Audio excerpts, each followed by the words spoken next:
இதுக்கு வரும்போது எங்கள் கட்சிக்காரங்களுக்கெல்லாம் சொல்லுவேன். ஏன்னா அவன் கொஞ்சம் அப்படி அந்த டிஸ்டன்ஸே மெயின்டைன் பண்ணுவான். இங்கே கூட நான் வரும்போது என் உதவியாளர்கிட்ட சொல்லிட்டு வந்தேன், 13 வருஷம் ஆச்சுப்பா இங்கே இருக்கிற நம்ம பசங்களை வந்து இதில் கலந்துங்க உட்காருங்க அப்படின்னா இன்னும் ஒட்ட மாட்டேன்றான் அப்படின்னு சொன்னேன். அது இன்னும் சாதிய சமூகமாக இருக்கிறான். இன்னும் அந்த புரிதலுக்கு வரலை, ஒரு தெளிவு பெறலை. ஆனால் இது போன்ற நிகழ்ச்சிகளிலே அவர்கள் காணுகின்ற போது, இங்கு நம்முடைய சகோதர சகோதரிகளினுடைய பேச்சுகளை உள்வாங்குகின்ற போது, இந்த இசையின் ஊடாக இவர்கள் இந்த ஆழம் மிக்க கருத்து மிக்க செய்திகளை நமக்கு கடத்துகின்ற போது அதை உள்வாங்கி அவர்கள் என்னோடு கைகோர்க்க மாட்டார்களா, இன்னும் வேகமாக பொது நீரோட்டத்தில் கலந்து பயணிக்க மாட்டார்களா என்கிற ஆவலின் அடிப்படையிலே அழைப்பேன். சட்டமன்ற உறுப்பினராக இருந்தாலும் வருவேன், இல்லை என்றாலும் வருவேன். நீங்களும் இருந்தாலும் அழைப்பீர்கள், இல்லை என்றாலும் அழைப்பீர்கள். அந்த பாச உணர்வால் கட்டுண்டு கிடக்கிற வேல்முருகன் உங்களோடு இருப்பான். நாங்கள் ஆண்ட கட்சிகள் அல்லது ஆண்ட சாதிகள் அல்லது மதத்தின் பெயரால் பெருமை பேசிக்கொள்கின்ற அரசியல் இயக்கங்கள் ஒரு 500 பேரை வைத்து ஒரு கூட்டம் நடத்துவதற்குள் எத்தனை குடிகாரர்கள், இடைச்சர்கள், எத்தனை ஆட்டம் பாட்டம் கொண்ட அந்த கண்ணசைவுக்கு ஏற்றவாறு தன் அறைக்கு சென்றார். அங்கே அடுக்கி வைக்க விட்டிருந்த பிஸ்கட்டுகளை எடுத்து வந்தார். அந்த குழந்தை செல்வங்களுக்கு வழங்கினார். அதிலும் எந்த குழந்தைகளுக்கு வழங்க வேண்டும் என்பதை கூட தன் கண்ணசைவிலேயே தெரிவித்தார். அதை புரிந்து கொள்கின்ற ஆற்றல் மிக என் சகோதரிகள் காஞ்சி மக்கள் மன்றத்துக்கு கிடைத்த மிகப்பெரிய வரம். நாங்களாக இருந்தா, இல்லை வன்னியே இருந்தா, இல்லை அண்ணன் திருமாவே இருந்தா, மேடையை தொகுத்து நடத்தினார். இல்லை மாவட்ட ஆதவனோ எயிலரசனோ ஒழுங்கு செஞ்சால் தலைவர் கூட்டு சொல்லுவார், 2 நிமிஷம் கொடுப்பா அவர் அப்படின்னு. ஆனால் மகேஷ் தோழர்கிட்ட அது ஆகாது. அவர் யாரை முடிவு பண்ணார்? 3 பேர் பேசுகிறோன்னா 3 பேர் தான். இங்கே அப்படி இல்லை, இருக்கட்டும். இந்த அரசியலுக்காக நம்ம கொஞ்சம் முகஸ்துதிக்கெல்லாம் சொல்லணும்ல, அதுக்கெல்லாம் இங்கே இடமே கிடையாது. ஆங்கிலத்தில் சொல்லுவாங்க மல்டி டேலண்ட். பலவிதமான பாடுறாங்க, இசைக்கிறாங்க, பறையடிக்கிறாங்க, நாடகம் நடிக்கிறாங்க, எல்லா கலைகள் எல்லாவற்றிலையும். சரி, அதோடு அவங்க நிறுத்திக்கிறாங்களா? காஞ்சி மக்கள் மன்றம் அதோடு அவர்களை பயிற்றுவித்து முடித்து கொண்டதா? அல்லது மகேஷ் அவர்கள் துவக்குவரையில் சொன்னது போல் ஏதோ இவர்கள் மேடைகளிலே கச்சேரி பாடுவர்கள் அல்ல. அங்கே நிறுத்தியிருக்கிற அத்தனை எம் இளைய தலைமுறையும் வழக்கறிஞராகவும் பொறியாளராகவும் மருத்துவராகவும் நாளை இந்த நாட்டுடைய ஆட்சி அதிகாரத்தில் வரக்கூடிய ஐஏஎஸ் ஐபிஎஸ்சி நோக்கி தங்கள் இலக்கை நோக்கி அவர்கள் பயணித்துக் கொண்டிருக்கிறார். நான் பார்த்த 13 ஆண்டுகளுக்கு முன்பாக நான் தூக்கிய குழந்தைகள் எல்லாம் இந்த மேடையிலே தோன்றி ஆடுகிறது என்று சொன்னால், பாடுகிறது என்று சொன்னால் எவ்வளவு மகிழ்ச்சியாக இருக்கிறது. எங்களுக்கெல்லாம் நிறைய மன அழுத்தங்கள் இருக்கும், நிறைய பிரச்சனைகள் இருக்கும்.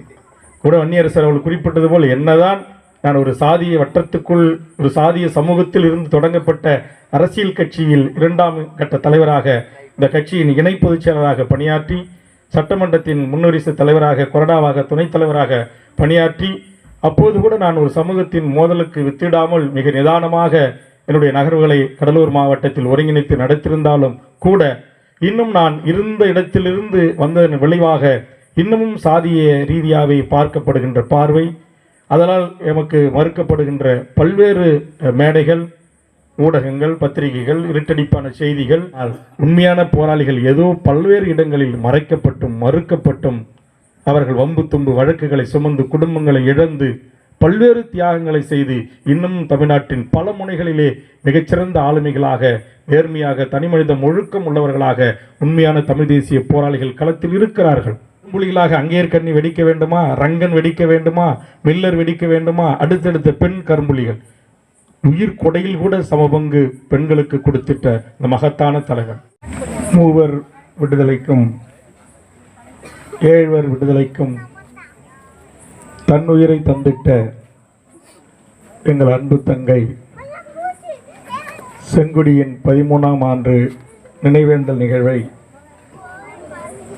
அதற்குரிய ஒழுங்கமைப்போடு மிக நேர்த்தியாக தலைமையேற்று நடத்தி கொண்டிருக்கின்ற காஞ்சி மக்கள் மன்றத்தின் தலைமை ஒருங்கிணைப்பாளர் என் அன்பிற்கும் மரியாதைக்குரிய தோழர் மகேஷ் அவர்களே, அவரோடு இணைந்து இந்த காஞ்சி மக்கள் மன்றத்தை மிக சிறப்பாக வழிநடத்தி வருகின்ற தோழர் ஜெர்சி அவர்களே, அதற்கும் அடுத்த நிலையில் மிகச்சிறப்பாக இளம் சிறார்களையும் குழந்தைகளையும் ஒருமுகப்படுத்தி அவர்களின் ஆற்றல்களை வெளிக்கொணர்வதில் பெரும்பங்கு ஆற்றி வருகின்ற அருமை தங்கை மேகலா அவர்களே, மகா அவர்களே, தோழர் மகேஷ் அவர்களுக்கு உற்ற பிள்ளையாய் எல்லா பணிகளிலும் தோளோடு தோள் நிற்கின்ற தம்பி தமிழ் அவர்களே, பால் அவர்களே, ஏனைய காஞ்சி மக்கள் மன்றத்தின் தோழர்களே, இந்த நிகழ்வுக்கு வருகை தந்து மிகச் சிறப்பான ஒரு உரையாற்றி அமர்ந்திருக்கின்ற மறுமலர்ச்சி திராவிட முன்னேற்றக் கழகத்தின் துணை பொதுச் செயலாளர் அன்புக்குரிய சகோதரர் நண்பர் மல்லை சத்யா அவர்களே, விடுதலை சிறுத்தைகளின் தலைவர் அன்புக்குரிய அண்ணன் திருமா அவர்களின் அன்புக்குரிய தளபதி என் அன்புக்குரிய நண்பர் துணை பொதுச் செயலாளர் வன்னியரசு அவர்களே, விடுதலை சிறுத்தைகளின் மிக முக்கியமான முன்னணி தளபதிகளில் ஒருவராகவும் வழக்கறிஞராகவும் மிகச்சிறந்த பேச்சாளராகவும் திகழ்ந்து வருகின்ற காஞ்சி மக்கள் மன்றத்தின் உற்ற நண்பர் வழக்கறிஞர் பார்வேந்தன் அவர்களே, நிகழ்ச்சியில் பங்கெடுத்து கொண்டிருக்கின்ற மூத்த வழக்கறிஞர் அவர்களே, திராவிட கழகத்தின் மாவட்ட செயலாளர் முரளி அவர்களே, விடுதலை சிறுத்தைகளின் மாவட்ட செயலாளர்கள் அன்பு சகோதரர்கள் எழிலரசன் அவர்களே, ஆதவன் அவர்களே, என்னோடு வருகின்றிருக்கின்ற தமிழக வாழ்வுரிமை கட்சியின் முன்னணி நிர்வாகிகள் அருமை சகோதரர்கள் வேணுகோபால் அவர்களே, சுதாகர் அவர்களே, முருகானந்தம் அவர்களே, கல்பாக்கம் சுரேஷ் அவர்களே, செய்யூர் கங்காதரன் அவர்களே, செங்கல்பட்டு சீனிவாசன் அவர்களே, மதுராந்தகம் சதீஷ் அவர்களே, திருமதி அல்லி அவர்களே, சந்திரன் அவர்களே, அன்சார்பாய் அவர்களே, சேகர் அவர்களே, ஹரி அவர்களே, மணி அவர்களே, சீனு அவர்களே, ஜெகதீசன் அவர்களே, நவநீதம் அவர்களே, தம்பி கவியரசன், தம்பி தர்மேஷ் உள்ளிட்ட விமல் உள்ளிட்ட தமிழக வாழ்வுரிமை கட்சியின் காஞ்சி மாவட்டத்தினுடைய நிர்வாகிகளே, இந்த நிகழ்வுக்காக நன்றியுணர்வோடு பல மைல் தூரத்திலிருந்து எமது தங்கை செங்கொடிக்கு வீர வணக்கம் செலுத்தி அமர்ந்திருக்கின்ற அருமை சகோதரர் ரவிச்சந்திரன் அவர்களே, சகோதரர் மதுரை செந்தில் அவர்களே, மேடையிலே காஞ்சி மக்கள் மன்றத்தால் சிறப்பு செய்யப்பட்டு அமர்ந்திருக்கின்ற 2 பெண் ஆளுமைகளாக வீற்றிருக்கின்ற பஞ்சாயத்து தலைவர்களே, இந்த கலை நிகழ்ச்சியை மிக சிறப்பாக மிக ஒழுங்காக ஒவ்வொரு வரிகளிலும் உள்ள கருத்துக்களை நாளைய தலைமுறைக்கு எடுத்துச் செல்கின்ற நல்வாய்ப்பை காஞ்சி மக்கள் மன்றத்தின் ஊடாக ஒவ்வொரு நிகழ்வுகளிலும் மிகச்சிறப்பாக பங்களிப்பாற்றி அமர்ந்திருக்கின்ற எனதருமை காஞ்சி மக்கள் மன்றத்தில் இணைந்து இந்த பணிகளை மிக நேர்த்தியாக ஒழுங்காக செய்து வருகின்ற அனைத்து சகோதர சகோதரிகளே, அவர்களுக்கு உறுதுணையாக கலை நிகழ்வை நடத்திய கலைஞர்களே, காவல்துறை, உளவுத்துறை, கியூ பிரிவு உள்ளிட்ட காவல்துறை நண்பர்களே, பத்திரிகை நண்பர்களே, பாண்டி அருமை சகோதரர் தீனன் அவர்கள் உள்ளிட்ட அனைவருக்கும் என் அன்பான வணக்கத்தினை தெரிவித்துக் கொள்கிறேன். காஞ்சி மக்கள் மன்றம் தோழர் மகேஷ் எப்போதெல்லாம் என்னை அழைக்கிறார்களோ அப்போதெல்லாம் தட்டாமல் இந்த இடத்திற்கு வந்து கொண்டிருக்கிறேன். செங்கொடிக்கு இறுதி மரியாதை செலுத்துகின்ற தருவாயில் நான் இந்த பகுதிக்கு வருகை தந்தேன். அன்றையிலிருந்து இன்று வரை அவர் அழைத்த அத்தனை நிகழ்வுகளிலும் மேதின கூட்டங்களாக இருக்கலாம், பேரணியாக இருக்கலாம், போராட்டங்களாக இருக்கலாம், அத்தனைக்கும் தவறாமல் பங்கெடுத்துக் கொண்டிருக்கிறேன். கட்சி தலைவர் என்று சொன்னார், அதற்கு பிறகு சட்டமன்ற உறுப்பினரும் என்று சொன்னார். இந்த இடத்திற்கு வருகின்ற போது நான் சட்டமன்ற உறுப்பினராக இருந்தாலும் வருவேன், இல்லை என்றாலும் வருவேன், நீங்களும் இருந்தாலும் அழைப்பீர்கள், இல்லை என்றாலும் அழைப்பீர்கள். அந்த பாச உணர்வால் கட்டுண்டு கிடக்கிற வேல்முருகன் உங்களோடு இருப்பான். அந்த வகையில் என்னோடு வருகிற அருமை சகோதரர் வேலூர் டாக்டர் சுதாகர், நாங்கள் அவரை வந்து உள்ளே நுழைகின்ற போது மகேஷ் அவர்கள் சொன்னார், நாங்கள் உங்களை தொடர்ந்து இணையதளங்களிலே கண்காணித்து வருகிறேன் என்று. தோழர் நீங்கள் செய்கின்ற இந்த பணி, மக்களுக்கான இந்த பணி ஒரு மகத்தான ஒரு பணி.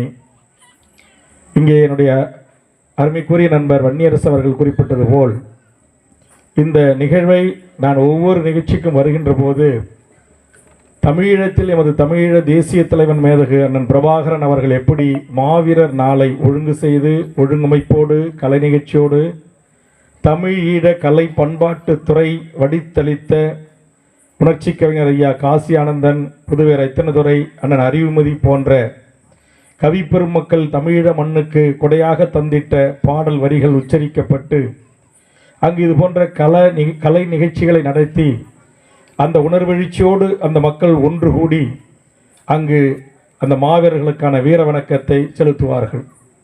அந்த அளவுக்கு மிக ஒழுங்கு செய்யப்பட்ட, நேர்த்தியான, கட்டுப்பாடு மிக்க, ஒழுக்கமிக்க ஒரு நிகழ்வாக இந்த நிகழ்வை தோழர் மகேஷ் அவர்களும் ஜெர்சி அவர்களும் தொடர்ச்சியாக 13 ஆண்டு காலம் செய்து வருகிறார்கள். அதற்காக என் நெஞ்சார்ந்த நன்றியை நான் உங்களுக்கு தெரிவித்துக் கொள்கிறேன்.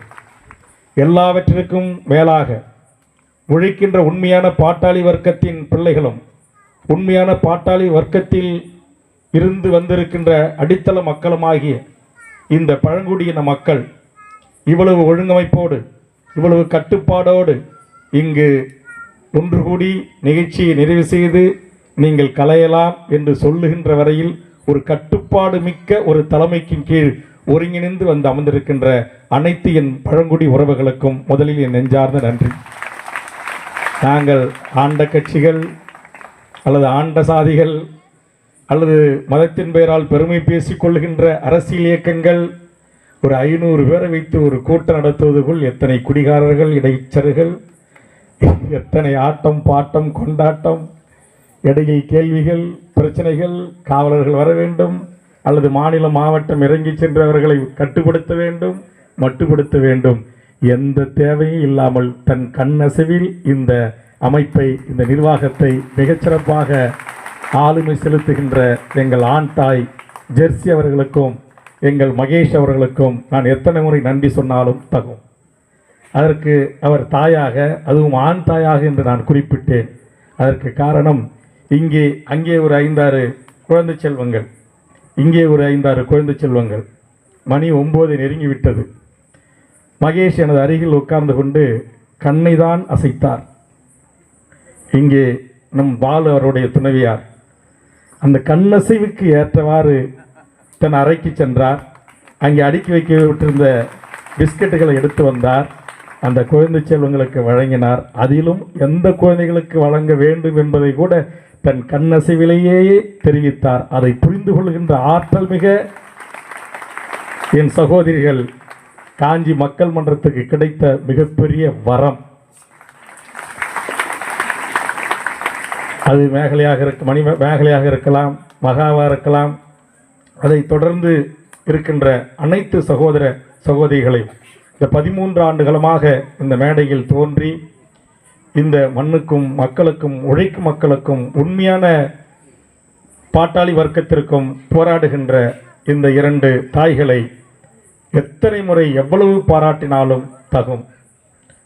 முதல் முறையாக இங்கு மகாவும் மணிமேகலையும் ஜெர்சியும் மேகலையும் இன்றைக்கு இங்கே வந்து பேச வச்சு அந்த தாய் அழகு பார்த்தாங்க. சரி, அவங்க ஏதாச்சும் பேசுவாங்க அப்படின்னு பார்த்தா 3 பேரையும் பேச வைத்தார்கள்.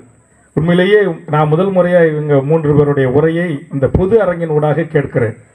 எவ்வளவு பயிற்சி, எவ்வளவு பக்குவம், எவ்வளவு படிப்பு.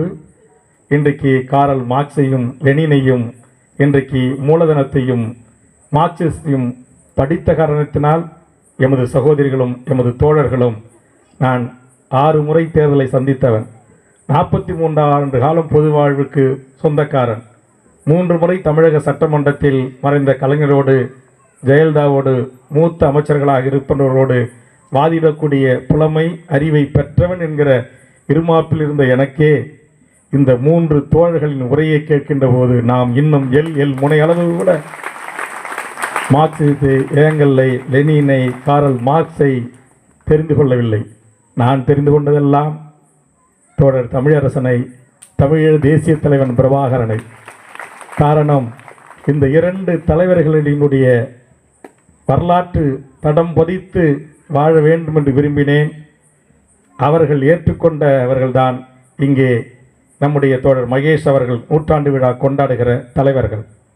நமது தமிழீழ தேசிய தலைவரின் மண்ணில் சாதியம் இல்லை, மதவெறி இல்லை, சாதிய சண்டைகள் இல்லை, தனி தெருக்கள் இல்லை, தனி டீ கிளாஸ்கள் இல்லை, செருப்பை கையில் எடுத்து நடக்க வேண்டும் என்கிற சாதி ஆணவ திமிர் இல்லை. சாதி ஒழிப்பே தமிழ் தேசியத்தின் நோக்கம் என்கிற உன்னத கொள்கையை முன்வைத்த தோழர் தமிழரசன். ஆக இந்த இரண்டு சமகாலத்தில் வாழ்ந்த மறைந்த தமிழரசனை மறைந்த என்று சொல்லுவேன்.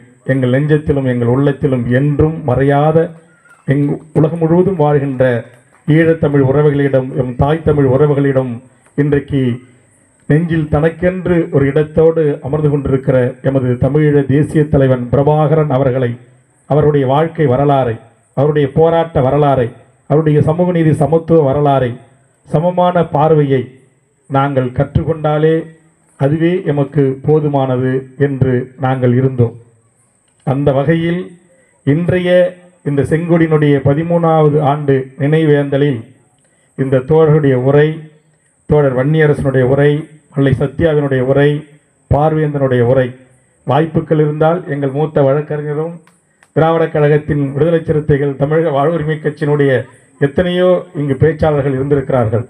ஆனால் தோழர் மகேஷ் அவர்கள் இதே நாங்களாக இருந்தா, இல்லை வன்னியே இருந்தா, இல்லை அண்ணன் திருமாவே இருந்தா, மேடையை தொகுத்து நடத்தினார், இல்லை மாவட்ட ஆதவனோ எயிலரசனோ ஒழுங்கு செஞ்சால் தலைவர் கூட்டு சொல்லுவார், 2 நிமிஷம் கொடுப்பா அவர் அப்படின்னு.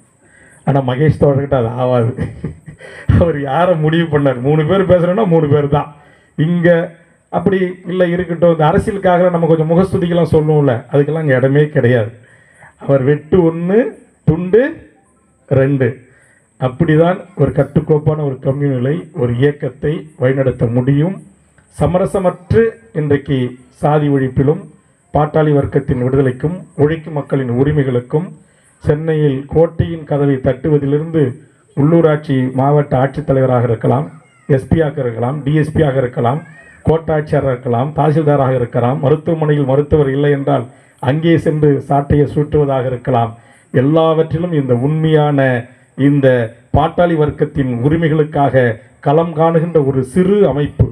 இந்த அமைப்பு இங்கு பேசுகின்ற போது ஜெர்சி அவர்கள் சொன்னார்கள், முதல் முறையாக மாநிலம், மாவட்டம், ஒன்றியம், நகரம் என்று ஏதோ அரசியல் கட்சிகள் அமைப்பது போல் நம்முடைய காஞ்சி மக்கள் மன்றம் ஆள்போல் தழைக்க வேண்டும் என்ற உணர்வோடு அவர்கள் இதற்கான முயற்சியை மேற்கொண்டிருக்கிறார்கள் என்று நான் கருதுகிறேன்.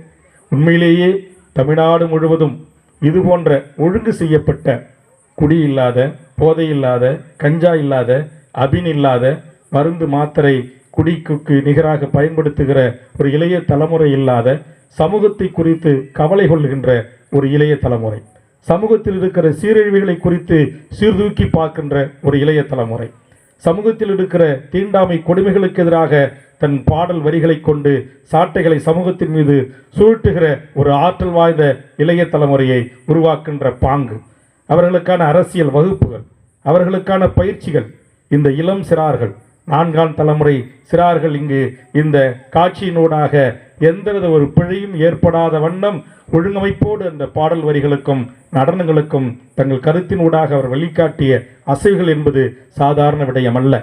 எடுத்த உடனேயே செய்திட முடியாது. அதற்கான பயிற்சி, அதற்கான அவர்களுக்கான தூண்டுகோல், அவர்களை ஒழுங்கு செய்வது, ஒழுங்கமைப்பது போன்ற இந்த மகத்தான பணிகளைத்தான் தோழர் மகேஷ் அவர்களும் ஜெர்சி அவர்களும் இங்கு மேகலை போன்றவர்களும் மகா போன்றவர்களும் செய்து கொண்டிருக்கிறார்கள். தமிழ் போன்றவர்களும் பாலு போன்றவர்களும், இன்னும் சொல்லப்போனால் இங்கே கலைஞர்களாக இருந்து இசைக்கருவிகளை வாசிக்கின்ற ஒரு என்ன சொல்லுவாங்க, அவர் எல்லாம் ஆங்கிலத்தில் சொல்லுவாங்க, மல்டி டேலண்ட், பலவிதமான பாடுறாங்க, இசைக்கிறாங்க, பறையடிக்கிறாங்க, நாடகம் நடிக்கிறாங்க, எல்லா கலைகள் எல்லாவற்றிலையும். சரி, அதோடு அவங்க நிறுத்திக்கிறாங்களா? காஞ்சி மக்கள் மன்றம் அதோடு அவர்களை பயிற்றுவித்து முடித்து கொண்டதா? அல்லது மகேஷ் அவர்கள் துவக்குவரையில் சொன்னது போல் ஏதோ இவர்கள் மேடைகளிலே கச்சேரி பாடுவர்கள் அல்ல. அங்கே நிறுத்தியிருக்கிற அத்தனை எம் இளைய தலைமுறையும் வழக்கறிஞராகவும் பொறியாளராகவும் மருத்துவராகவும் நாளை இந்த நாட்டுடைய ஆட்சி அதிகாரத்தில் வரக்கூடிய ஐஏஎஸ் ஐபிஎஸ்சி நோக்கி தங்கள் இலக்கை நோக்கி அவர்கள் பயணித்துக் கொண்டிருக்கிறார்கள். அவருடைய கனவுகளை ஒரு தாயாக இருந்து, சகோதரியாக இருந்து, ஒரு ஆண் தாயாக இருந்து அவர்கள் குறிப்பிடுகின்ற போது சொன்னார்கள், தொடர் மகேஷ் அவர்களும் ஜெர்சி அவர்களும் திருமணம் செய்து கொள்ளவில்லை. ஆனால் இங்கு நூற்றுக்கணக்கான பிள்ளைகள் அவர்களின் அன்பால் ஈர்க்கப்பட்டு பாசத்தால் கட்டுண்டு கிடக்கிறார்கள். இதைவிட வேறு என்ன வேணும்? தன் வயிற்றில் பிறந்ததால் மட்டும் பிள்ளை இல்லை, இவர்கள் அனைவரும் எனக்கு பிள்ளைகள், என் பேர குழந்தைகள், எனது மகன், எனது மகள் என்று ஒரு சின்ன குழந்தைக்கு திப்புவுக்கு ஏதாச்சும் ஒன்றுன்னா மகேஷோட அப்படி துடிச்சிருவாங்க. அதே மாதிரி தான் ஒவ்வொரு குழந்தைக்கும். இன்றைக்கு நான் பார்த்த 13 ஆண்டுகளுக்கு முன்பாக நான் தூக்கிய குழந்தைகள் எல்லாம் இந்த மேடையிலே தோன்றி ஆடுகிறது என்று சொன்னால், பாடுகிறது என்று சொன்னால் எவ்வளவு மகிழ்ச்சியாக இருக்கிறது, எவ்வளவு ஒரு புரிதலோடு இருக்கிறார்கள். நான் வந்த அந்த பச்சை குழந்தைகள் என்கிட்ட வந்து வணக்கம் சொல்லி கை கொடுத்து நல்லா இருக்கீங்களான்னு கேட்டேன். நீ என்ன படிக்கிற? நான் 2வது படிக்கிறேன். இன்னொரு குழந்தை வந்து நல்லா இருக்கலான்னு கேட்டுச்சு. நீ என்ன படிக்கிற? நான் 1வது படிக்கிறேன். இன்னொருத்தர் வந்தார், அவர் நீ என்ன படிக்கிற? நான் 5வது படிக்கிறேன். உண்மையிலேயே இது போன்ற எங்களுக்கெல்லாம் நிறைய மன அழுத்தங்கள் இருக்கும், நிறைய பிரச்சனைகள் இருக்கும். கூட வன்னியரசர் அவர்கள் குறிப்பிட்டது போல், என்னதான் நான் ஒரு சாதிய வட்டத்துக்குள், ஒரு சாதிய சமூகத்தில் இருந்து தொடங்கப்பட்ட அரசியல் கட்சியில் 2ஆம் கட்ட தலைவராக, இந்த கட்சியின் இணை பொதுச் செயலராக பணியாற்றி, சட்டமன்றத்தின் முன்னரிசு தலைவராக, கொறடாவாக, துணைத் தலைவராக பணியாற்றி, அப்போது கூட நான் ஒரு சமூகத்தின் மோதலுக்கு வித்திடாமல் மிக நிதானமாக என்னுடைய நகர்வுகளை கடலூர் மாவட்டத்தில் ஒருங்கிணைத்து நடத்தியிருந்தாலும் கூட, இன்னும் நான் இருந்த இடத்திலிருந்து வந்ததன் விளைவாக இன்னமும் சாதிய ரீதியாகவே பார்க்கப்படுகின்ற பார்வை, அதனால் எமக்கு மறுக்கப்படுகின்ற பல்வேறு மேடைகள், ஊடகங்கள், பத்திரிகைகள், இருட்டடிப்பான செய்திகள்.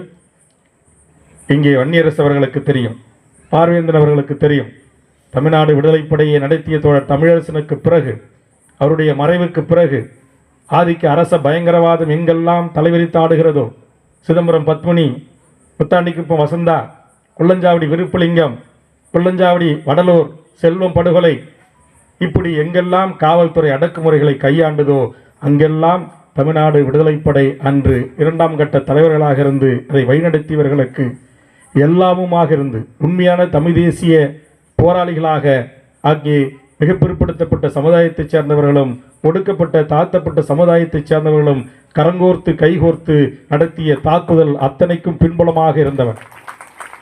அவர்களுக்கான மேல்முறையீடு சென்னை உயர்நீதிமன்றம், உச்ச நீதிமன்றமாக இருந்தாலும் வழக்கின் செலவை ஏற்றுக்கொண்டவன். குள்ளஞ்சாவடி காவல் நிலைய தாக்குதலுக்கு பிறகு ஆலப்பக்கம் முருகேசன் போன்றவர்களை, மாறன் போன்றவர்களை, சுப இளவரசன் போன்றவர்களை,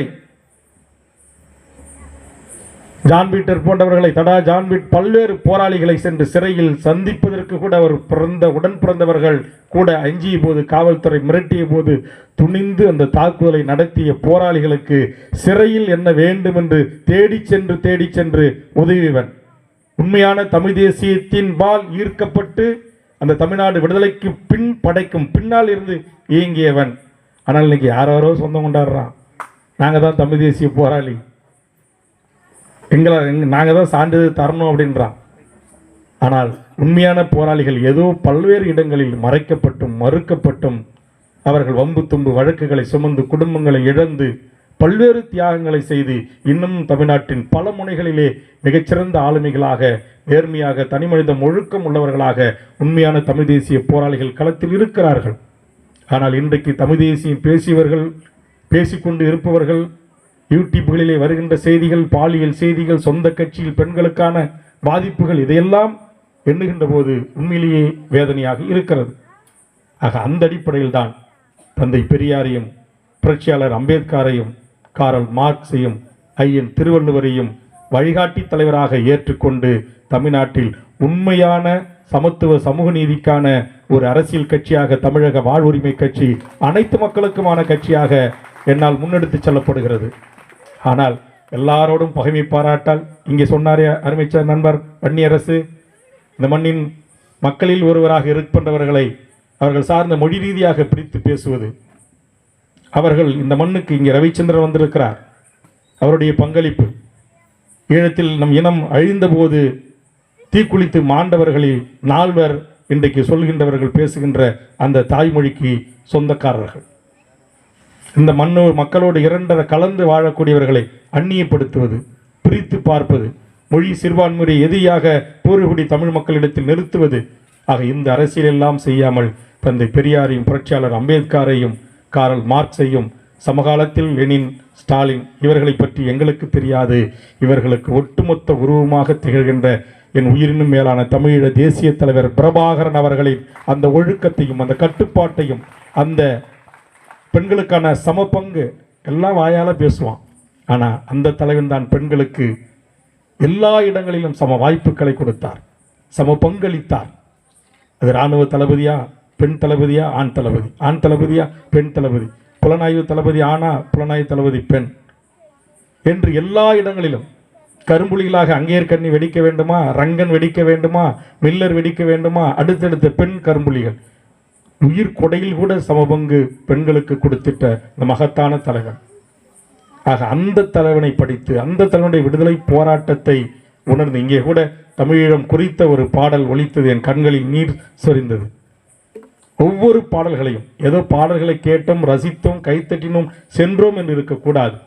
இங்கு பாடப்பட்ட இந்த குழந்தை செல்வங்களால் பாடப்பட்ட அத்தனை பாடல்களிலும் இருக்கின்ற கருத்தாக்கம் என்ன, அவருடைய பொருள் என்ன, இந்த சமூக மாற்றத்திற்கானது, புரிதலுக்கானது, தீரத்தோடும் வீரத்தோடும் உரிமைக்காக ஒடுக்கப்பட்ட விளிம்புநில மக்களின் வாழ்வுரிமைக்காக களத்தில் நின்று போராட வேண்டும் என்கிற உத்வேகத்தை நம் உள்ளங்களிலே விதைக்கின்ற பாடல் வரிகள். ஆக தொடர்ச்சியாக மக்கள் மன்றத்தினுடைய நிகழ்வுகளிலே பங்கெடுக்கின்ற போது உண்மையிலேயே செங்குடியினுடைய ஈகம் தியாகம் செய்த இந்த நாளில் இதுபோன்ற ஒரு புத்துணர்ச்சியை பெற்றுக்கொள்வதற்காக நல்வாய்ப்பாகத்தான் இதை நான் பார்க்கிறேன். நான் கூட இதுக்கு வரும்போது எங்கள் கட்சிக்காரங்களுக்கெல்லாம் சொல்லுவேன். ஏன்னா அவன் கொஞ்சம் அப்படி அந்த டிஸ்டன்ஸே மெயின்டைன் பண்ணுவான். இங்கே கூட நான் வரும்போது என் உதவியாளர்கிட்ட சொல்லிட்டு வந்தேன், 13 வருஷம் ஆச்சுப்பா, இங்கே இருக்கிற நம்ம பசங்களை வந்து இதில் கலந்துங்க உட்காருங்க அப்படின்னா இன்னும் ஒட்ட மாட்டேன்றான் அப்படின்னு சொன்னேன். அது இன்னும் சாதிய சமூகமாக இருக்கிறான், இன்னும் அந்த புரிதலுக்கு வரலை, ஒரு தெளிவு பெறலை. ஆனால் இது போன்ற நிகழ்ச்சிகளிலே அவர்கள் காணுகின்ற போது, இங்கு நம்முடைய சகோதர சகோதரிகளினுடைய பேச்சுகளை உள்வாங்குகின்ற போது, இந்த இசையினூடாக இவர்கள் இந்த ஆழம் மிக்க கருத்து மிக்க செய்திகளை நமக்கு கடத்துகின்ற போது அதை உள்வாங்கி அவர்கள் என்னோடு கைகோர்க்க மாட்டார்களா, இன்னும் வேகமாக பொது நீரோட்டத்தில் கலந்து பயணிக்க மாட்டார்களா என்கிற ஆவலின் அடிப்படையிலே அழைப்பேன். ஆக அந்த வகையில் இந்த நிகழ்வு மிகச்சிறப்பாக தோழர் அவர்களால் தலைமையேற்று நடத்தப்பட்டிருக்கிறது. பாசிசத்தை பற்றி, பாரதிய ஜனதாவை பற்றி, நரேந்திர மோடியின் ஆட்சி அவலங்களை பற்றி, மதத்தின் பெயரால் மக்களை கொண்டு குவிக்கிற இந்த பாசிச தன்மையை குறித்து விரிவாக பேச வேண்டும் என்ற ஆசை. ஆனால் நேரத்தின் அருமை கருதி அடுத்தடுத்த நிகழ்வுகளிலே இங்கே வன்னியரசும் அதை குறித்து பேசியிருக்கிறார், தோழர்களும் பேசியிருக்கிறார்கள். அதனால் அதை சார்ந்து நான் அதிக நேரம் எடுத்துக்கொள்ளாமல், இது போன்ற காஞ்சி மக்கள் போன்ற இந்த அமைப்பு, அவர்கள் சொன்னார்கள், இரு பெரும் சாதிக்குள், தமிழ் சாதிக்குள் நமக்குள் ஒரு முரண், பகை. ஜெர்சி அவர்கள் பேசுகின்ற போது மிக ஆழமாக அற்புதமாக அவருடைய உரை அமைந்தது. அது இருக்கக்கூடாது என்று சொன்னார்கள். நான் அவர் வழக்கறிஞர் என்று தான் நினைத்துக் கொண்டேன். இப்போதுதான் தெரிகிறது அவர் பேராசிரியர் என்று.